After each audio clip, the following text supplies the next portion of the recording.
podrška ovog ministarstva svima nama je od neprocenjivog značaja.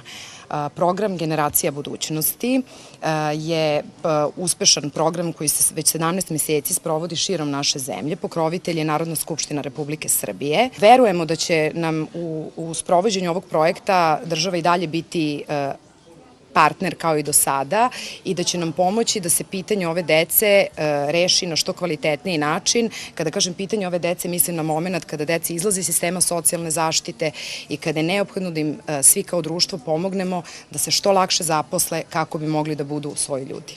Ovo su deca iz hraniteljskih porodica, deca kojima je obezbeđena odgovarajuća obuka, kojima je obezbeđeno nešto sasvim novo i data im je šansa. Data im je šansa da kroz usvajanje novih znanja dođu do radnih mesta. Politika ove vlade može da se sabere u jednu jedinu rečenicu. Otvaranje novih radnih mesta. Ovo je način da do toga dođemo.